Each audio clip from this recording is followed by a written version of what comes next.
Thank you so much. Hope you enjoyed dinner. Good food, am I right? You can get good tacos in Central Oregon, you know? Before I pass off the mic to Jamer, I would like to recognize our sponsors and partners. This is definitely not something we could have pulled off on our own. So a special thanks to OSU Cascades, Oregon State University. Sherm is here. For being a fantastic supporter of ours. For those who don't know, Oregon State University, I like to think of it as the greatest research university you didn't realize was that great of a research university, because everybody overlooks it. But here's a fun fact. You've heard of land grants, right? Land grant colleges. Did you know that there are sea, sun, and space grants? Did you know that Oregon State University is one of only, I think, four, thank you, Sherm, 4 universities in the country that have all 4. So, and we here in Bend are lucky to have a new campus that will grow to 5,000 people and students, and we're really thrilled to have that. So that's fantastic. We're very grateful to Bast and Beth Rudden for sponsoring us. This is a wonderful moment upon moment as we met Beth through Adam and Jody, you know, and Cutler, and so that's fantastic. And Alan Azagira, who's hiding over there, and wiki.ai. We are really grateful. This is not an easy thing to start off with and to build this, and so having the sponsorship is huge. And to our partners, we've mentioned DXM, longstanding friends, and it's fantastic. The House of Beautiful Business. If you have not figured those folks out, please do check them out. We've been to the house for many times since 2018. It's an extraordinary experience, and we do lots of work with them. And the Bend Entrepreneur Lab, I don't think everybody's here, but it's a local organization working on building startups here. So thank you to all of you. This is literally, it could not be done without all of you. So thank you very much.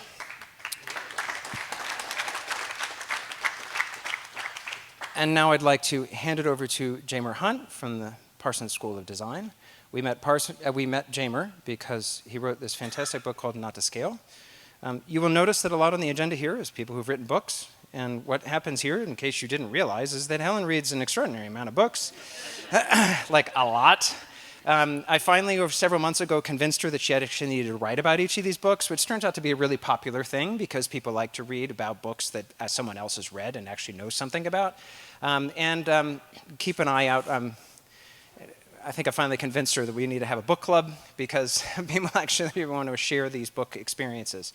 But we met Jamer because of Not to Scale, and he very generously joined us on our podcast and become friends. So I'm really grateful that you're here. We'll pass to you. I will turn on the mic. Okay, so that's working now? Yeah, great. Okay, thank you very much. Thanks for having me here today, to Dave and Helen. And this is a kind of, I've never done this time slot, you know, right after drinks on a Saturday night. Like, it's a ton of pressure.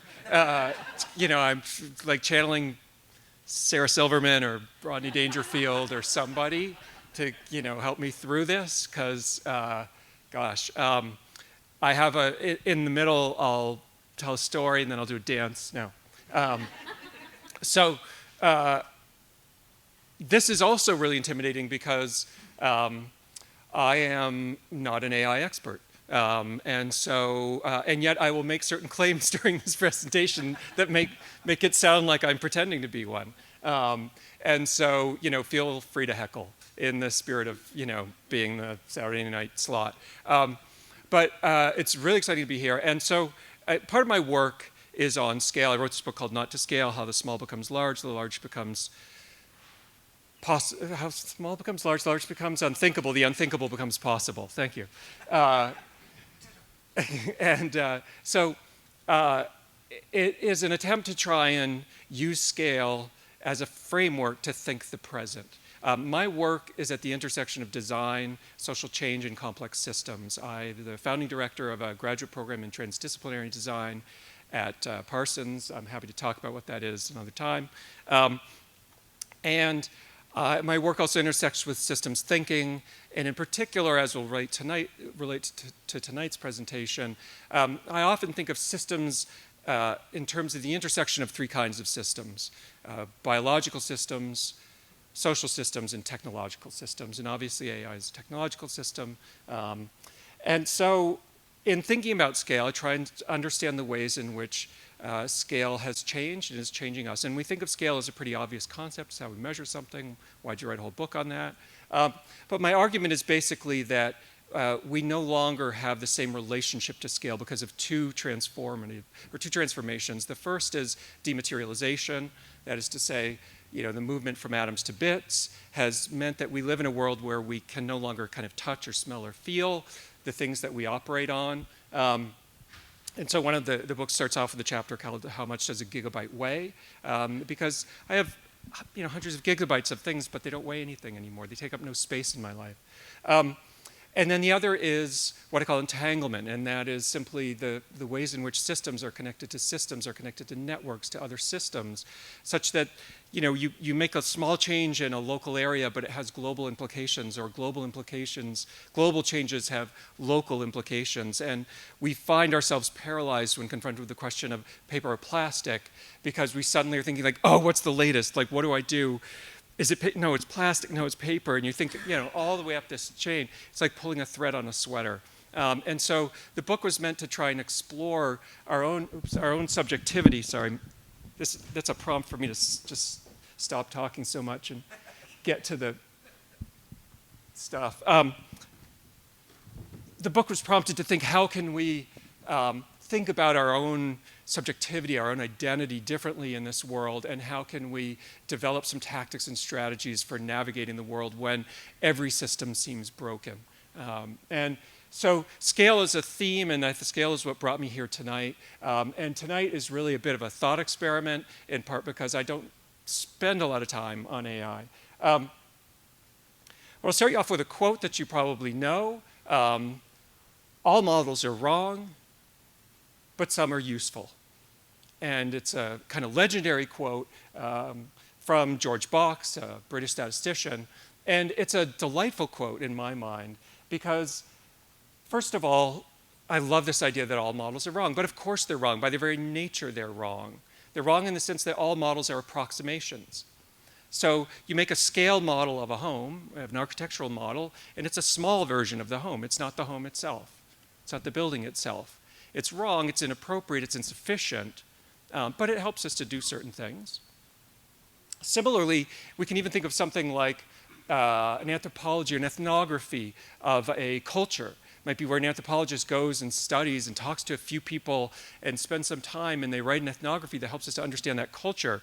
But that itself is a model. It's not the culture itself. It's a sort of less information-intensive way of understanding that culture. It stands in for that culture. So it's wrong in that it's not the same thing as, but it's still very useful.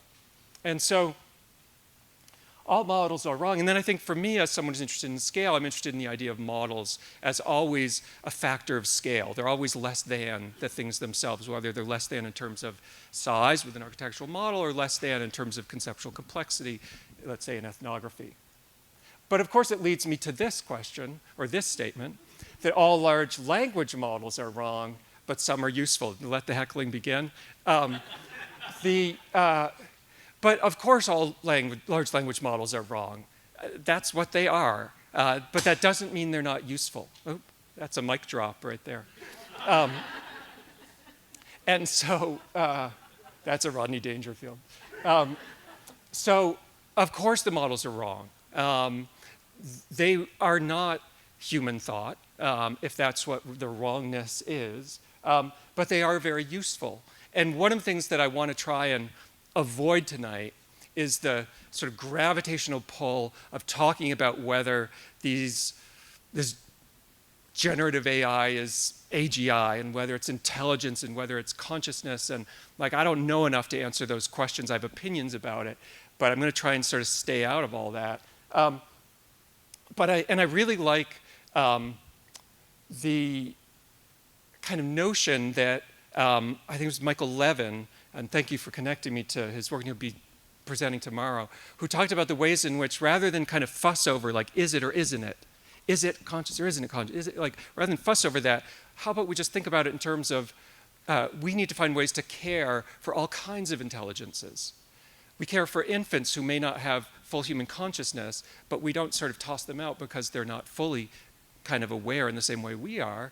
And so how do we develop that kind of care for these multiple forms of intelligence? Our pets are similar.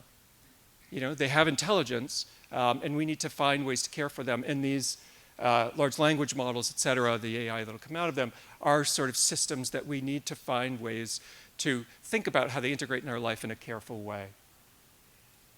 So I promised you a story, so I'm going to give you a story. All right, but I may have to turn around to read it. So this is called On Exactitude in Science by Jorge Luis Borges. And this is the best. So this is a short story. In fact, it's a tiny story. I told you I'm interested in scale. This is a tiny story. This is the entire story, and it goes something like this.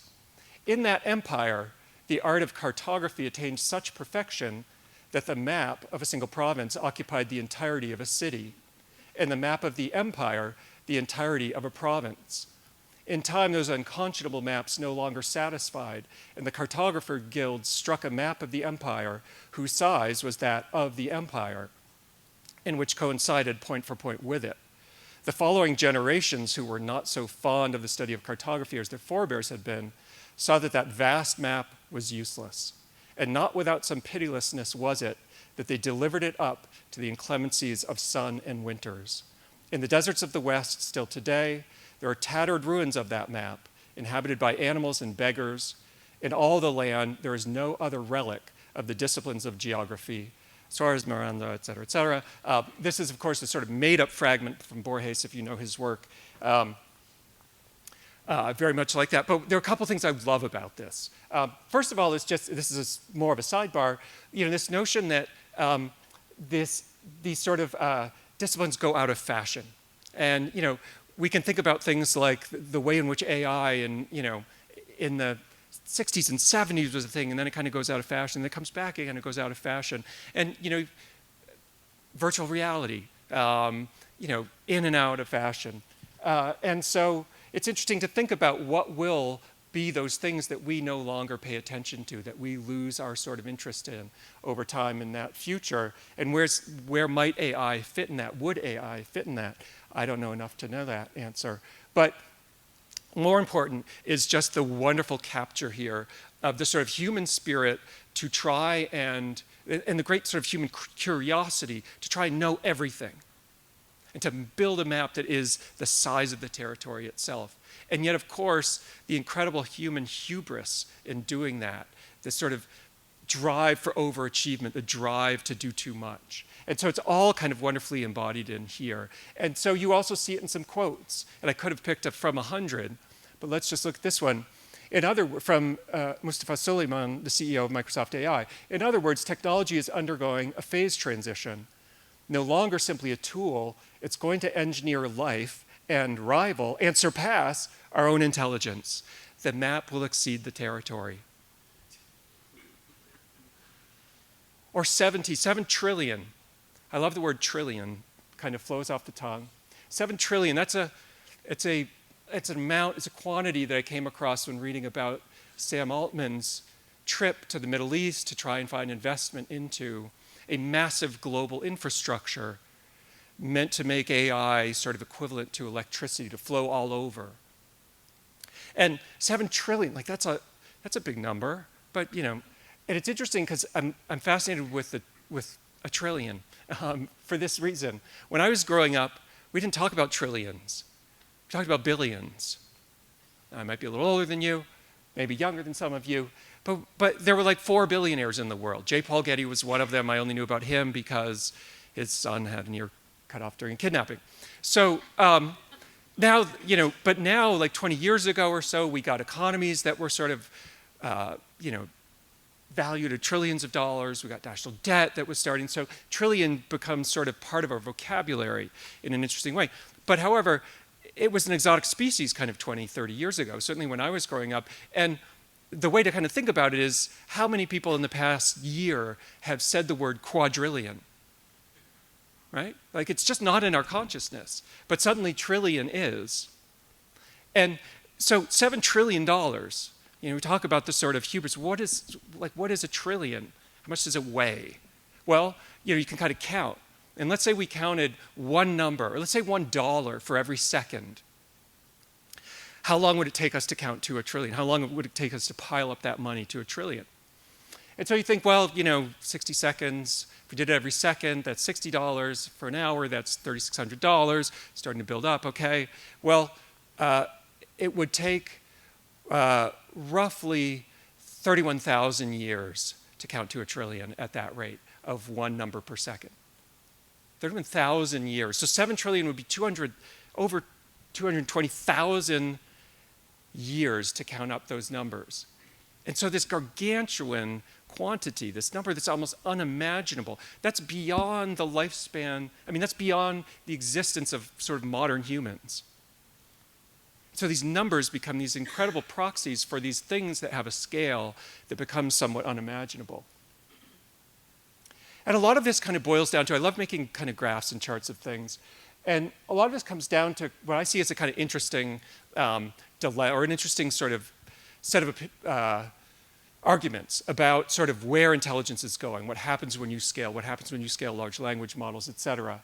How big can they get? What will we get to? And there's one sort of feeling, there's one kind of hunch about it, which is that sort of the bigger the language models are, that eventually we'll move from kind of something that resembles processing to something that resembles intelligence, or something that is intelligent, that we'll cross that line.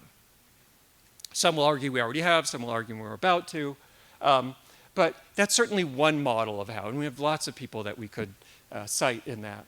But I sort of feel like it's something more like this. It's more asymptotic, which is to say that the model will always get close. It will always get close. It will always get close. But will it ever cross?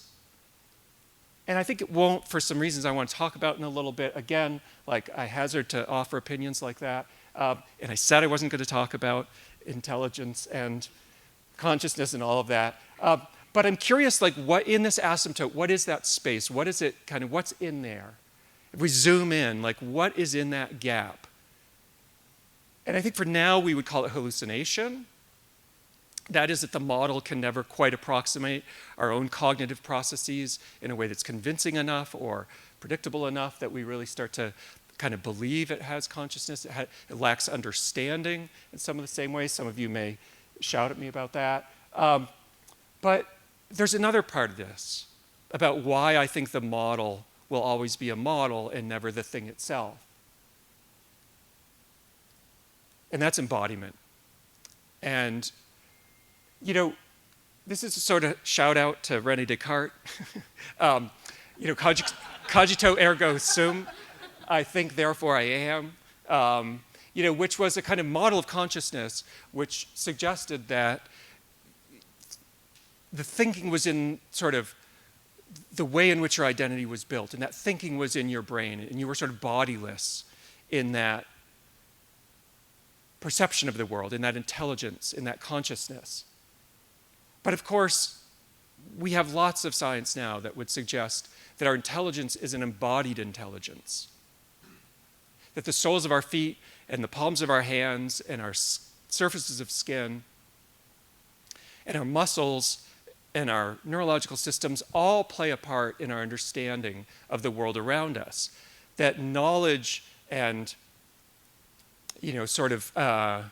consciousness is not something in the brain alone, but is distributed across the whole body in multiple kinds of ways. And of course, we have Barbara Tversky here, who can talk about this much more eloquently than I, and will probably shout me down in a minute about this. But I'll shout you down. okay. You're correct in everything you said, except people are already, you've seen the latest robots and what they can do, and now we're putting the large language models into the robots to solve exactly what you're talking about. Yeah, and I don't doubt that, and it's the sort of clear, obvious next step. But whether that, I will continue on. Thank you for that heckling. I can go home saying I've been heckled by Don Norman. Thank you very much. So like, not only are these things relatively unembodied, and we can argue whether a robot is a form of, it will be a form of embodiment, but whether it's human form of embodiment, we could discuss that.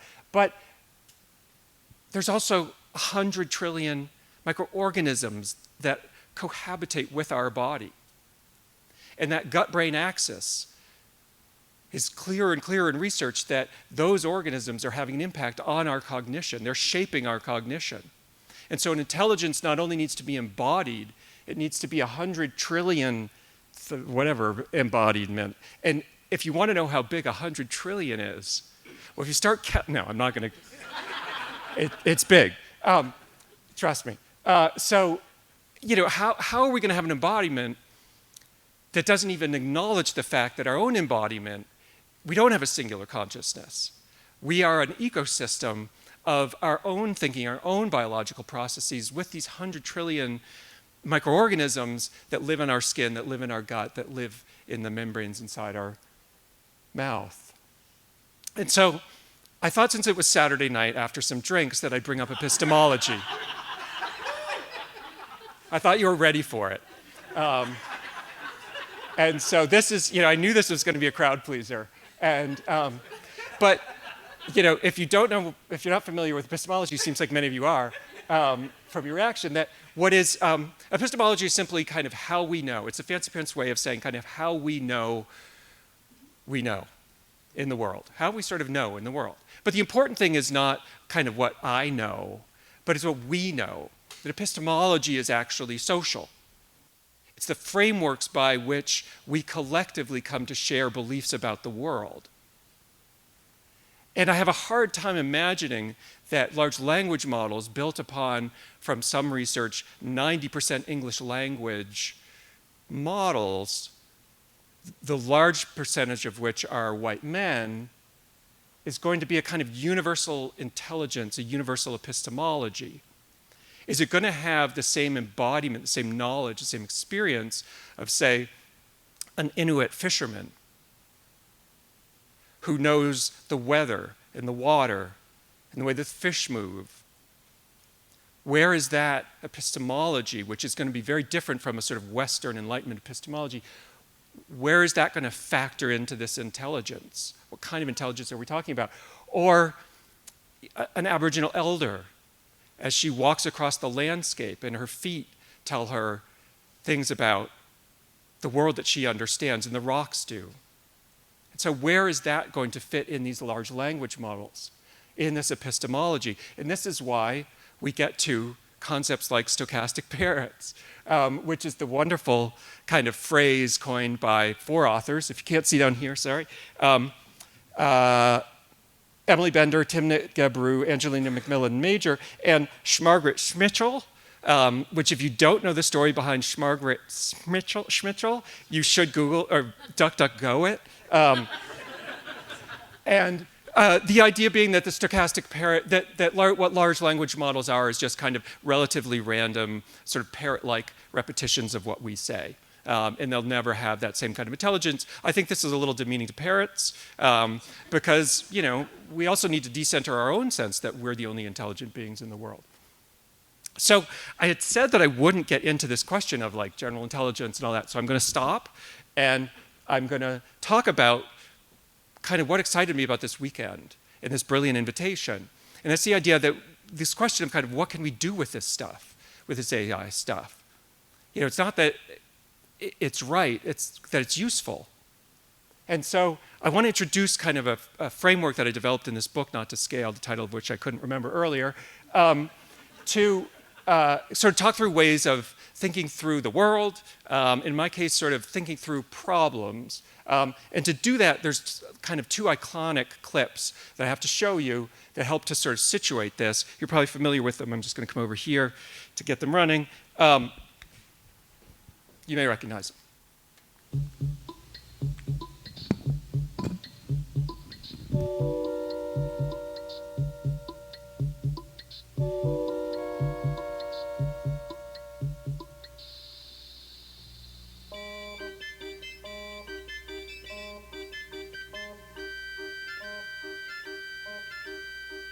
The picnic near the lakeside in Chicago is the start of a lazy afternoon, early one October.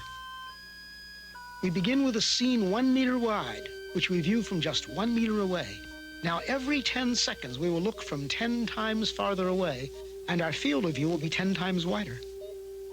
This square is 10 meters wide, and in 10 seconds, the next square will be 10 times as wide. Our picture will center on the picnickers, even after they've been lost to sight. 100 meters wide. The distance a man can run in 10 seconds. Cars crowd the highway. Powerboats lie at their docks. The colorful bleachers are Soldiers Field. This square is 1 kilometer wide, 1,000 meters. The distance a racing car can travel in 10 seconds. We see the great city on the lake shore. 10 to the 4th meters, 10 kilometers. The distance a supersonic airplane can travel in 10 seconds. We see first the rounded end of Lake Michigan, then the whole Great Lake. 10 to the 5th meters, the distance an orbiting satellite covers in 10 seconds. Long parades of clouds, the day's weather in the Middle West. 10 to the 6th, a 1 with 6 zeros, 1 million meters. Soon the Earth will show as a solid sphere. We are able to see the whole Earth now, just over a minute along the journey. This is a top to what we use on stage, but it's very, very special because if you can see, the numbers all go to 11. Look, right across the board. 11, 11, and most of 11, the amps go up to 10. Exactly. Does that mean it's louder? Is it any louder? Well, it's 1 louder, isn't it? It's not 10.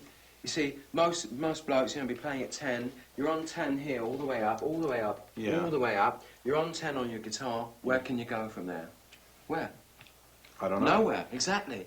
What we do is if we need that extra push over the cliff, you know what we do? Put it up to 11. 11, exactly. 1 louder. Why don't you just make 10 louder and make 10 be the top number and make that a little louder? These go to 11.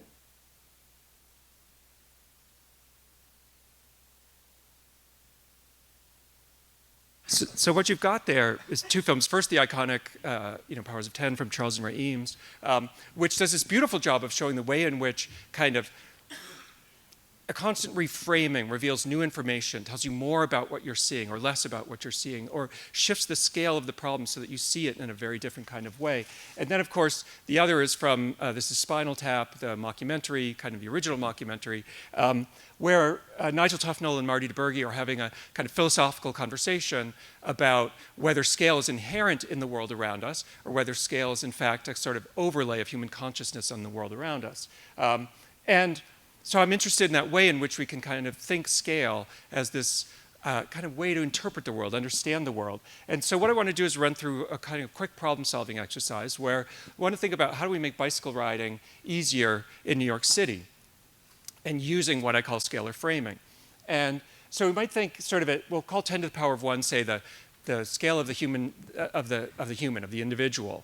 And at 10 to the power of 1, you might say, well, part of the reason people don't bicycle a lot is because bicycles are kind of complicated, the chain is messy, they don't fold out well, they're hard to carry on the subway. So at 10 to the power of 1, you might say, well, that's sort of an industrial design problem.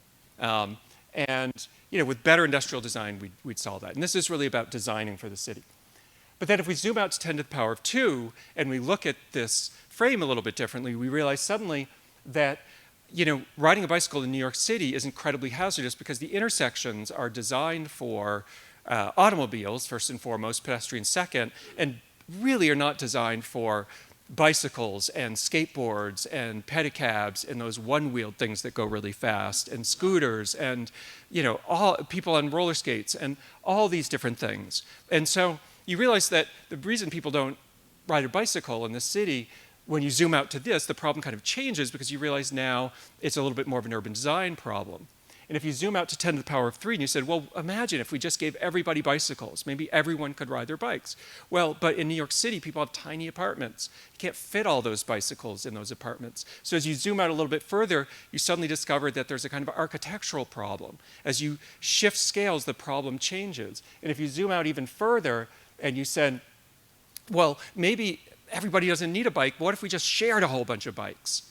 And you develop a system that allows you to share bicycles during the daytime. And that becomes a service design problem. becomes a question of, well, how does someone from a foreign country utilize this service? How does someone who uses it every day utilize this service? So as you zoom out the problems and the opportunities change once again, you realize there's a service design opportunity here. And if you zoom out even further and you ask the question of someone who's trying to come in from, say, Maplewood in New Jersey, ride their bike to the PATH train, take the PATH train into the city, from the PATH train take the subway into Brooklyn, and Brooklyn ride their bike then the last mile to their office. How does someone manage that multimodal transportation system? You realize at this scale, 10 to the power of 5, the problem changes again. It becomes a systems design problem.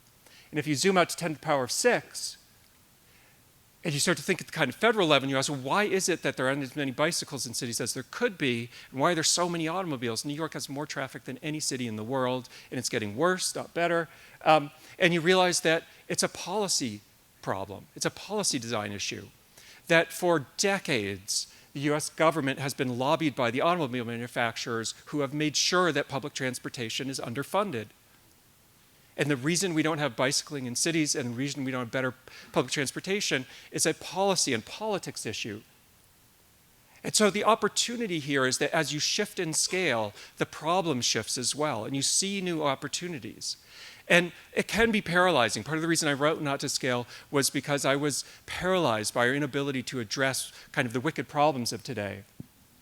And one could go through this exercise and think, oh my gosh, there's too many ways to solve this, I'm just going to throw up my hands. But what I want to suggest instead is that many of us get trapped in a single scale when we're working on a problem. And what happens if we zoom in a little bit and think about, rather than an entire customer base, what if we thought about a family or a young child only? Or what if we zoomed out and thought, what would this look like at the neighborhood level? And it also reveals new collaborators. So for instance, if you're an industrial designer and you're thinking, I want to design a better bicycle, maybe I'll design one of those kind of low recumbent bicycles for going around the cities. Well, if you zoom out to kind of, the urban design problem, maybe you now collaborate with a bus driver because visibility of that bicycle is really important. And a bus driver brings incredible expertise about the visibility of bicycles. And so the opportunity of scalar framing is that you're constantly shifting the problem frame, revealing new kinds of information, new kinds of possibilities, new kinds of collaborators. And my hope is that we can kind of think about this with AI. And so as you move across scales, you move across the individual, the interpersonal, the family, the household, the neighborhood, the city, the region, the state. But of course, I talked about the three systems that I always think in terms of: the social, the biological, and the technical, or the technological. This is a social system. What about the biological? Why center the human in this conversation when we have ecological catastrophe on our hands? Perhaps we need to center other kinds of biological beings. And so can we think about what the impact of our work is at the cellular level of certain organisms? We are surrounded in this room by organisms. At the microbe, the organism, the biome, the ecosystem. And you might say, well, what does AI have to do with all this? But of course, it has everything to do with all this. If you don't think AI is having a massive environmental impact on plants and biomes and ecosystems and bioregions in the planet, then you haven't been reading the literature. And so I thought, like, okay, well, we're at an AI event. How can I kind of tailor this to something more AI? Bear with me. So I'm like, okay, 10 to the 1, maybe a token, then a string, a parameter, architecture, maybe we get to a corpus. We'll move up to insights, hallucinations. How about utility? I go back to my original quote. All models are wrong, some are useful. Maybe utility is really important. And I thought, like, why am I talking about this? I know nothing about this stuff. This is just like bad idea. So what could I go back to? What are some first principles that I can go back to talk about? And I think it looks something like this. Which is to say, all of these things have to be in the same frame. We have to understand all of these systems in the same frame if we're going to think through the multiple impacts of the kinds of technological systemic advances that we're thinking about. We cannot forget the biological, and we have to foreground the human social in this. And this is going to be a kind of tangled web that we weave. But we've got to be able to keep these together, because the things like embodiment, the ways in which we as humans are more than human, it's going to affect the way in which we think about how AI might be useful.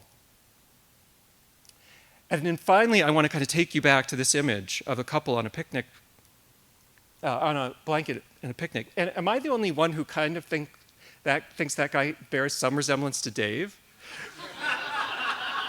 I hadn't noticed it till just now, but he's like really chill and got the hair and just kind of like, so anyway, this is undermining my big, finale. I want to ask the question of whose vision is this? Who is embodied in this image? Whose eyes are it that are watching this couple? Right? We've disembodied, we've abstracted the technology. We think it just exists as natural. But there's nothing natural about looking at this couple from this angle.